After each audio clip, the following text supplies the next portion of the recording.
कथा सुहाई, सरित सुहावनी सो छवि छाई। नदी नाव पटु प्रश्न अनेका, केवट कुशल उत्तर सभी बेका। सुनि अनुकथन परस्पर होई, पथिक समाज सोह सरि सोई। घोर धार भृगुनाथ रिसानी, घाट सुबद्ध राम बरबानी।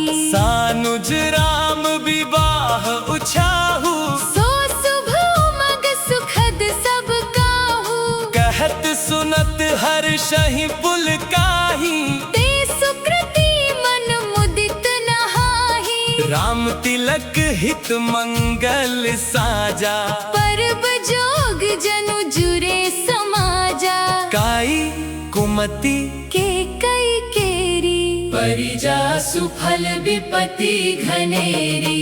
समन अमित उत्पात, सब भरत चरित जप जाग। कलि अघ खल अवगुण कथन, ते जलमल बग काग।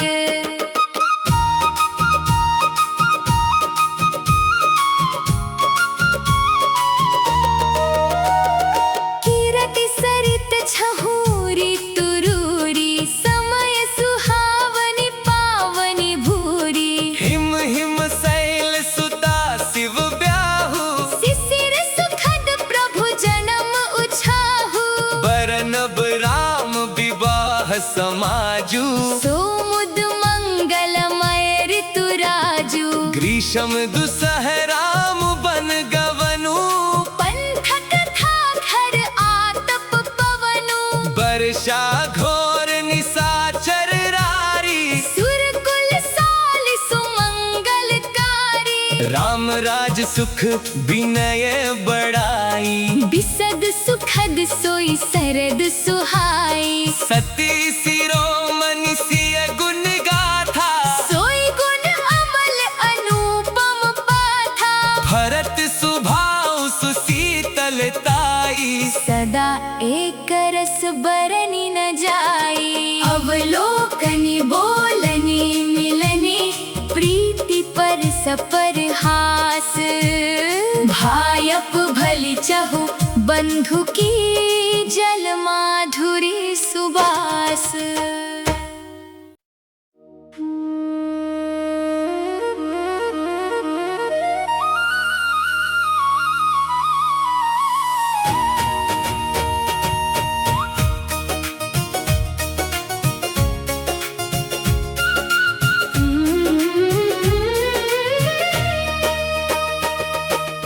आरती बिने दीनता मोरी, लघुता ललित सुबारी न थोरी। अद्भुत सलिल सुनत गुणकारी, आस पियास मनोमल हारी। राम सुप्रेम ही पोषित पानी, हरत सकल कली कलुष गलानो। भव श्रम शोषक तोषक तोषा, समन दुरित दुख दारिद दोषा।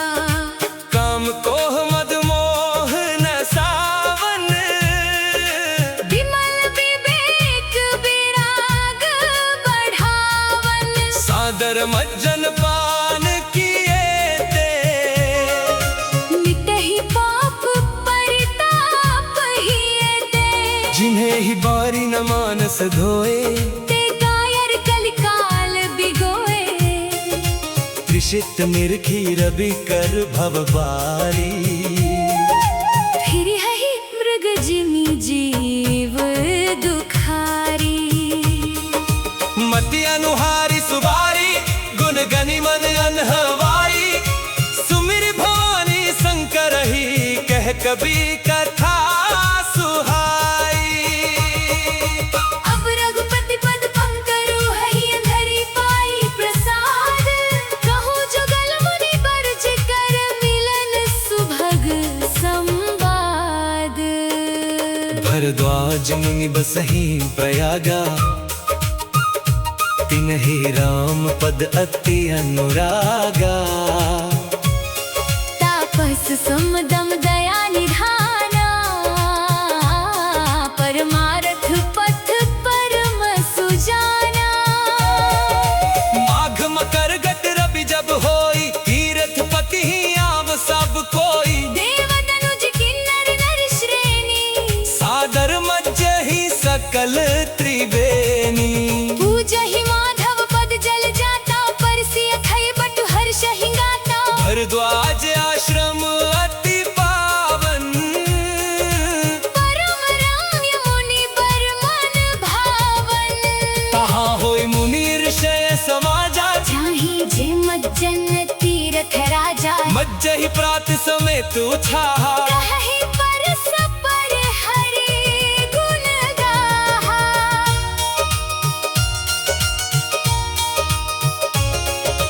ब्रह्म निरूपम धर्म विधि, बरनहि तत्व विभाग।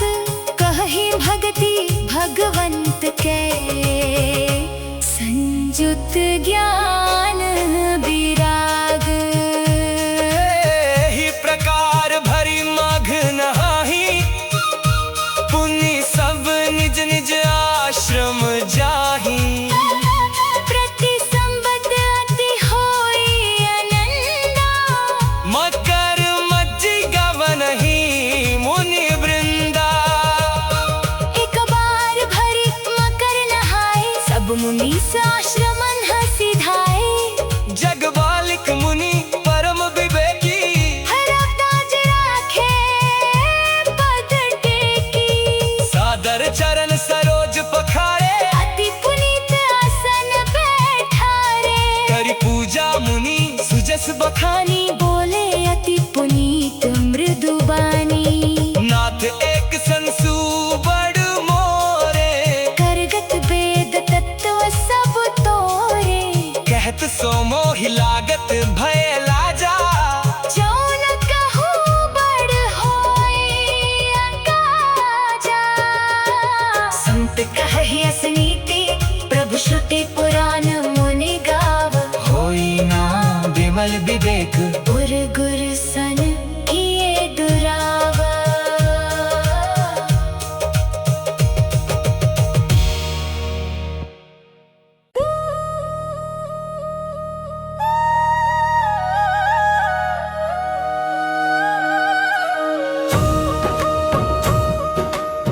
सुविचारी प्रगटो निज मोहु, हर हो नाथ करी जन पर छोहु। राम नाम कर अमित प्रभावा, संत पुराण उपनिषद गावा। संतत जपत शंभु अविनाशी, शिव भगवान ज्ञान गुण राशि। आकर चारी जीव जग अहि, काशी मर्त परम पद लहि। सोपी राम महिमा मुनि राय, शिव उपदेश करत करि दाया। राम कवन प्रभु पूछो तो ही, कहिया बुझाई कृपा निधि मोहि। एक राम अवधेश कुमारा, तिन कर चरित विदित संसारा। नारी बिरह दुख लहु अपारा, भयहु रोषुरन रावण मारा।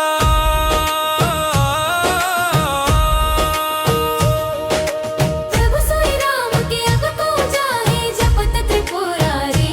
सत्य धाम सर्वज्ञ तुम कहु, विवेकु विचारी। जैसे मिटे मोर ब्रह्म भारी, कहु सो कथा नाथ विस्तारी। जाग बलिक बोले मुस्काई, तुम्हें विदित रघुपति प्रभुताई। राम मगत तुम मन क्रम बानी, चतुराई तुम्हारी मैं जानी। चाहु सुने राम गुण गूढ़, कीन्हु प्रश्न मनु अति मूढ़ा। तात सुनहु सादर मनु लाई, कहूँ राम कै कथा सुहाई। महामोह महिषेषु विशाला, राम कथा कालिका कराला। राम कथा सस किरण समाना, संत चकोर करहि जेहि पाना।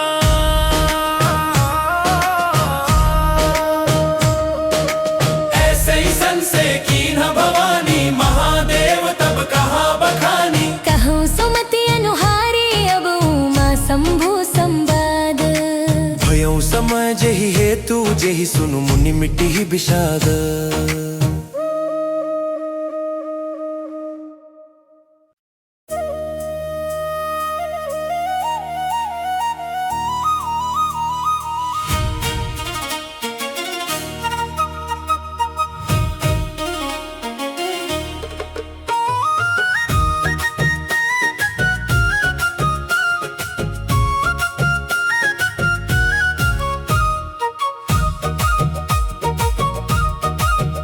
एक बार त्रेता जुग माही, शंभु गए कुंभज ऋषि पाही।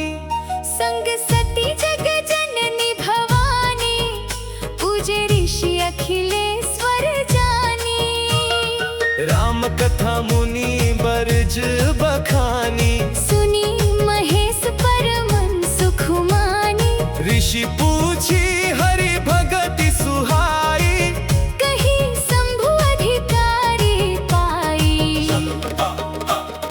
कहत सुनत रघुपति गुण गाथा, कछु दिन तहाँ रहे गिरिनाथा। मुनि सन विदा मागी त्रिपुरारी, चले भवन संग दक्ष कुमारी। देहि अवसर भंजन महि भारा, हरि रघुवंश लीन्ह अवतारा। पिता बचन तजि राजू दासी, दंडक बन विचरत अविनाशी। हयं विचारत जात हर के ही, विधि दर्शन होई। गुप्त रूप अवतरेउ, प्रभु गई जान सब कोई।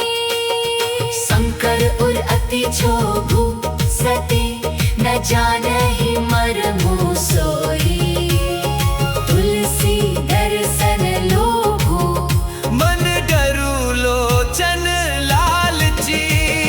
रावण मरन मनुज कर जाचा।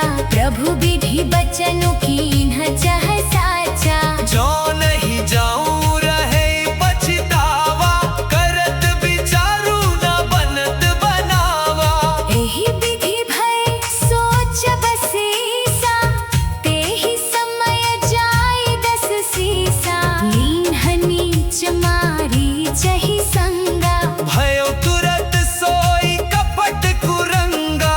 करि छलु मूढ़ हरि वैदेही। प्रभु प्रभाव तस विदित न तेहि। मृग बधि बंधु सहित हरि आए, आश्रम देखी नयन जल छाए।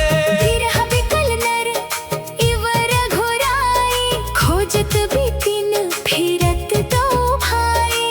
कबहु जोग वियोग न जाके, देखा प्रगट विरह दुख ताके। अति विचित्र रघुपति चरित जानहि परम सुजान। जे मति मंद विमोह बस, हृदय धरहि कछुआन। शंभु समय तेहि राम ही देखा। उपजा हियाति हर पु विशेषा। भरि लोचन छवि सिंधु निहारी, कुछ समय जानी न कीन्हि चिन्हारी। जय सच्चिदानंद जग पावन, अस कहि चलेउ मनोज न सावन। चले जात शिव सती समेता। पुनि पुनि पुलकत कृपा निकेता। सती सो दशा शंभु के देखी, उर उपजा संदेहु विशेषी। शंकरु जगत वंद्य जगदीशा। सुर नर मुनि सब नावत सीसा। तिन्ह नृप सुतहि नह परनामा, कहि सच्चिदानंद परधामा। भय मगन छबिता सुबिलोकी, अजहु प्रीति उर रहति न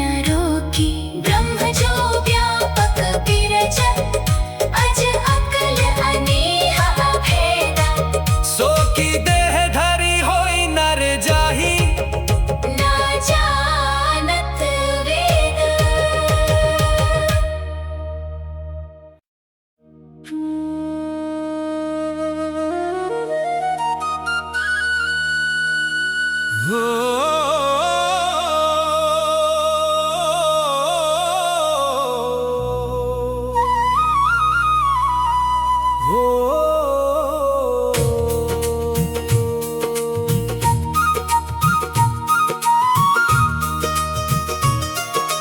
विष्णु जो सुरहित नर तनुधारी, सुसर्वज्ञ जथा त्रिपुरारी, खोजई सो की यज्ञ इव नारी, ज्ञान धाम श्रीपति असुरारी, शंभु गिरा पुनि वृषा न होई, शिव सर्वज्ञ जान सब कोई, अस संशय मन भयउ अपारा, होई न हृदय प्रबोध प्रचारा, यद्यपि प्रगट ना कहेउ भवानी, हर अंतर जामी सब जानी, सुनहि सती तव नारी सुभाव, संशय असन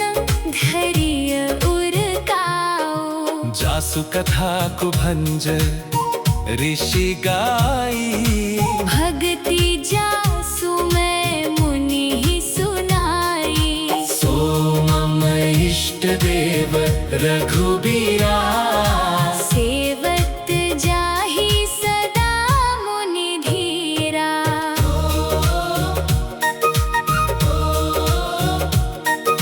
मुनि धीर जोगी सिद्ध संतत विमल, मन जेहि ध्यावहि, कहिने निगम पुराण आगम, जासु कीरति गावहि, सोई राम व्यापक ब्रह्म भुवन, निकाय पति माया धनी, अवतरे अपने भगत हित, निज तंत्र नित रघुकुल मणि, लागन और उपदेशु जदपि कहे शिव मार बाहु, बोले बिहसी महेशु हरि माया बल जानी जियम, जो तुम्हारे मन अति संदेहु, तौ किन जाई परीक्षा लेहु, तब लगी बैठे अहाँ बटी छाही, जब लगी तुम ऐहु मोहि पाही, जैसे जाए मोह भ्रम भारी, करेहु सो जतनु विवेक विचारी, चली सती सेवाय सो पाई, करहि विचारु करो का भाई, इहा शंभुअस मन अनुमाना, दक्ष सुता कहूँ नहीं कल्याणा, मोरेहु कहे ना संशय जाही, विधि विपरीत, भलाई नाही, होई ही सोई जो राम रचि राखा, को करी तर्क, बढ़ावई साखा, अस कही लागे जपन हरि नामा, गई सती जह प्रभु सुख धामा, पुनि पुनि हृदय विचारु, करि धरि सीता कर रूप, आगे होय चली पंथ तेहि जेहि, आवक नर भूप,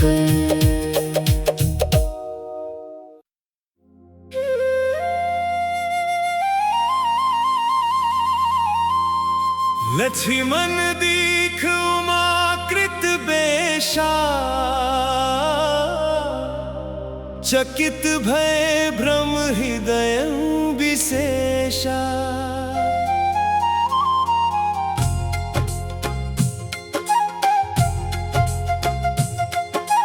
कही न सकत कछु अति गंभीरा, प्रभु प्रभाउ जानत मति धीरा। सती कपट जाने सुर स्वामी, सब दरसी सब तर जामी। सुमिरत जाहि मिटई अज्ञाना, सोई सर्वज्ञ राम भगवाना। सती किन्ह चहतहु दुराऊ, देखहु नारी स्वभाव प्रभाऊ। निज माया बलु हृदयंब खानी, बोले बेहसी रामू मृदुबानी। झूरी पानी प्रभु कीन्ह प्रणामो। पिता समेत लीन है निज नामो। कहे बहोरी कहाँ वृष के तू, विपिन अकेली फिरहु के ही है तू। राम बचन मृदु गूढ़ सुनी, उपजाति संकोचु। सती सभीत महेश पही चली, हृदय बड़ सोचू। मैं शंकर कर कहा न माना, निज अज्ञान राम परयाना। जाय उतरु अब देहु कहा, और उपजा अति दारुण दाहा। जाना राम सतीन दुख पावा, निज प्रभाव कछ प्रगति जनावा। सतीन दीख को तुक मग जाता, आगे राम सहित श्री भ्राता। फिर चितवा पाछे प्रभु देखा, सहित बंधु सिया सुंदर वेशा। जहाँ चित वही तहाँ प्रभु आसीना। सेवहि सिद्ध मुनीस प्रवीणा। देखे शिव विधि विष्णु अनेका, अमित प्रभाउ एक तेका। बंदत चरण करत प्रभु सेवा, विविध वेश देखे सब देवा। सती विधात्री इंदिरा देखी अमित अनूप। जेहि जेहि वेश अजादि, सुर तेहि तेहि तन अनुरूप। देखे चाहत हर गुपति जेते, शक्तिन सहित सकल सुर तेते। जीव चराचर जो संसारा, देखे सकल अनेक प्रकारा। पूजा ही प्रभु ही देव बहु बेशा। राम रूप दूसर नहीं देखा, अवलोके रघुपति बहु तेरे। सीता सहित नावेश घनेरे। सोई रघुबर सोई लक्ष्मणु सीता, देखी सती अति भई सभीता। हृदय कंप तन सुधि कछु नाही, नयन मोदी बैठी मग माही। बहुरी बिलो के नयन उघारी, कछु न देखता गच्छ कुमारी। पुनि पुनि नाई राम पद सीसा, चली तहाँ जहाँ रहे गिरीसा। गए समीप महेश तब हसी, पूछी कुशलात। लीन्ही परीक्षा कवन विधि, कहहु सत्य सब बात।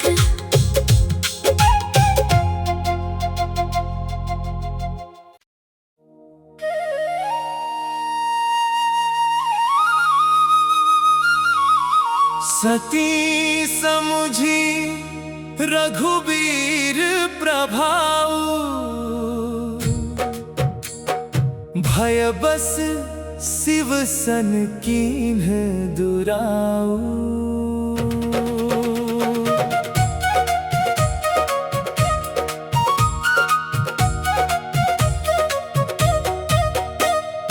कछु न परीक्षा लीन्ही गोसाई, प्रणाम तुम्हारे ही नाई। जो तुम कहा सो मृषा न होई, मोरे मन प्रति अति सोई।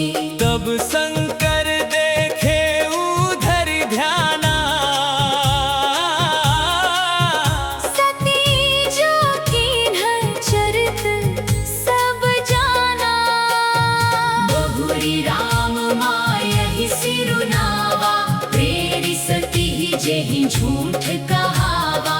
हरि इच्छा भावी बलवाना, हृदय विचारत शंभु सुजाना। सती कीन्ह सीता कर बेशा, शिव उर भयो विषाद विशेषा। जो अब करूं सती सन प्रीति, मिटई भगति पथु होई अनीति। परम पुनीत न जाई, तज किए प्रेम बड़ पापू। प्रगट न कहत महेशु, कछु हृदय अधिक संतापु।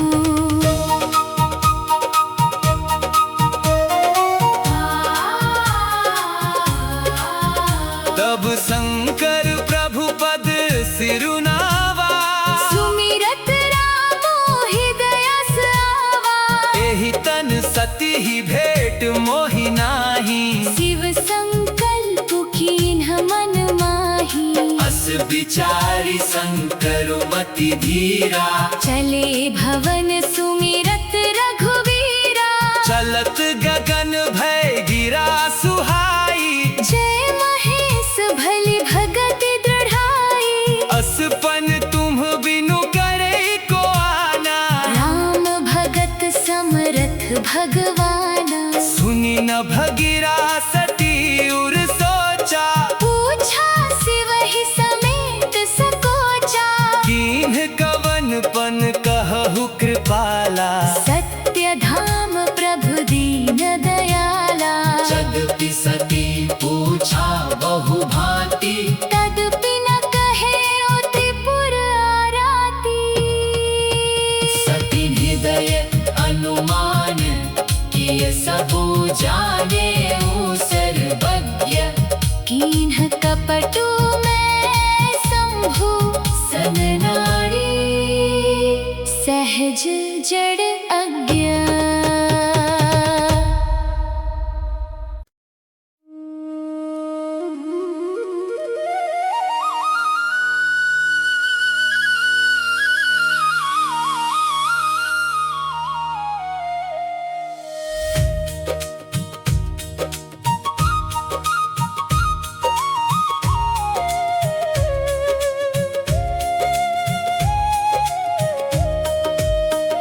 हृदय सोचु समुझत निज करनी। चिंता मित जाई नहीं बरनी। कृपा सिंधु शिव परम अगाधा, प्रगट न कहेउ मोर अपराधा। शंकर रुख अवलोकी भवानी, प्रभु मोहित जेऊ हृदय कुलानी।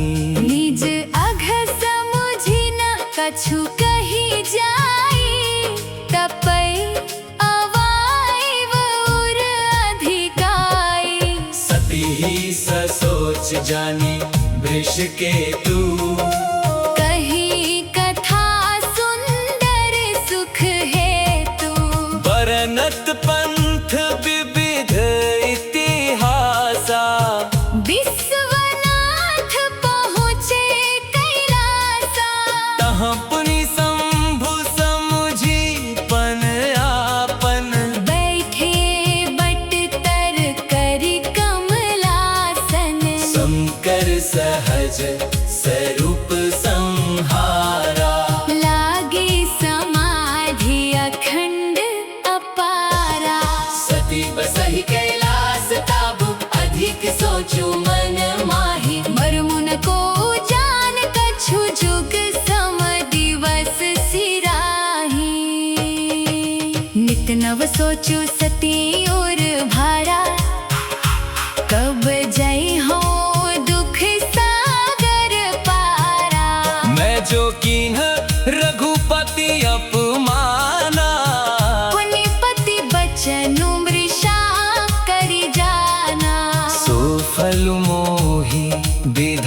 तान दीन्हा। जो कछु चित रहा सोई कीन्हा। अब विधि अस बूझिया नहीं तो ही शंकर विमुख जियावसि मोहि। कहीं न जाई कछु हृदय गलानी। मन महुरा माही सुमिर सयानी। जो प्रभु दीन दयालु कहावा। आरती हरन वेद जसु गावा। ताऊ मैं विनय करूं कर जोरी। छूटो बेग दे है यह मोरी। जो मोरे शिव चरण सने हूँ। मन क्रम वचन सत्य व्रत एहु।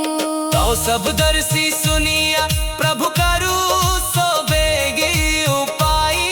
होई मरण जेहि बिनहि श्रम दुस्सह विपत्ति विहाई।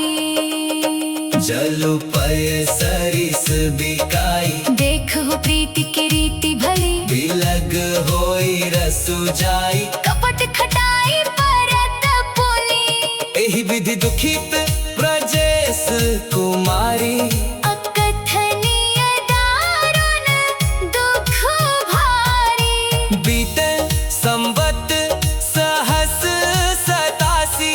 तजी समाधि शंभु अविनाशी। राम नाम शिव सुमिरन लागे। जाने ओ सती जगत पति जागे। जाई शंभु पद बंदनु की।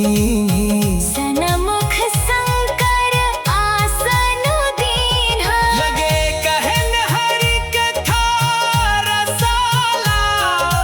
दक्ष प्रजेश भये तेहि काला। देखा विधि विचारी सब लायक। दक्ष ही कीन्हा प्रजापति नायक। बड़ अधिकार दक्ष जब पावा। अति अभिमानो हृदयंतप आवा। नहीं को अस जन्मा जग माही। प्रभुता पाई जाहि मद नाही। दक्ष लिए मुनि बोली सब करन लगे